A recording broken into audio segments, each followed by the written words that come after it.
హైదరాబాద్ లోనే the best gastroenterology hospital Ananya hospital Kukatpally. Appointment కై call చేయండి.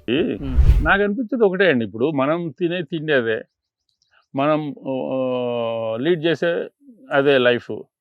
ఒకప్పుడు ఏసీ ఇంట్లో ఉందంటే అబ్బో అనుకునే వాళ్ళు, అది అవన్నీ మినిమం అయిపోయినాయి. అంతకుముందు ఒక మారుతి కార్లో 800లో తిరుగుతుంటేనే వామ్మో మారుతి కార్లో తిరుగుతున్నాయి అన్నవాళ్ళు. ఇప్పుడు అవన్నీ ఆడిలో తిరిగినా, మెర్సిడెస్ బెంజ్లో తిరిగినా, రోల్స్ రాయల్స్లో తిరిగినా పెద్ద డిఫరెన్స్ ఏం లేదు దాంట్లో. మేడం అబ్జెక్ట్ చేశారా ఫస్ట్? ఎందుకు? మా రిలేటివ్స్ కొంతమంది ఏం చేసేవాళ్ళు అంటే, పోయేసేసి ఒక రోజుకు ఒక 50,000 లక్ష తీసుకొని జూబిల్స్ క్లబ్, ఫిల్మ్ నగర్ క్లబ్కు పోయి పేకాడేసేసి వస్తే వచ్చినాయి, పోతాయి వచ్చేసేసి 2 పెగ్గులు వేసుకొని వచ్చి మలుచుకొని పడుకుంటారు. అది కూడా నువ్వు అదే చేయవచ్చు కదా, ఎందుకు కోట్లు తగలబెడుతున్నావు? నువ్వు రోజుకు 1,00,000 రూపాయలు పోయినా కూడా నెలకు 30 లక్షలు పోతుంది. అయినా ఇప్పుడు పోయేది కదా అది అప్పుడప్పుడు వస్తుంటాయి. ఎంత ఆడరానుకోడు కూడా ఆడితే ఎంతో వస్తుంది.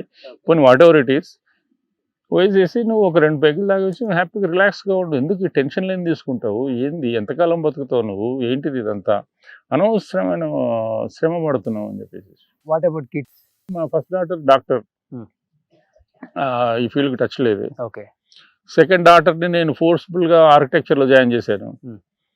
కానీ సర్ప్రైజింగ్గా మా డాక్టర్ కూడా దీని గురించి అసలు ఇంట్రెస్ట్ చూపించలేదు. నాకు అదే చాలా విచిత్రం అనిపించింది ఎందుకో.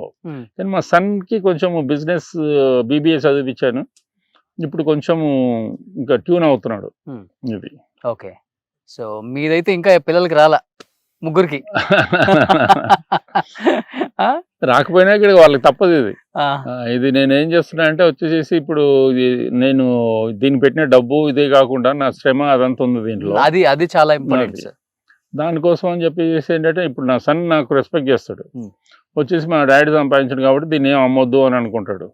అయిన తర్వాత వాడి పిల్లలు అలాగా వాళ్ళ దీంతో నెక్స్ట్ వచ్చే జనరేషను రేట్లు పెరిగినాయి, మొత్తం ప్లాట్లు చేసి అమ్మేద్దాం అనే సిచ్యువేషన్ రాకుండా ఉండడానికి నేను ఐఎమ్ మేకింగ్ ఎ ట్రస్ట్ అని. ఎవరు దీన్ని ఎటువంటి పరిస్థితుల్లో అమ్మడానికి వీల్లేదని చెప్పేసి ఒక ట్రస్ట్ టైప్లో చేసేసి అది ఆ విధంగా క్రియేట్ చేద్దాం చూస్తున్నాను.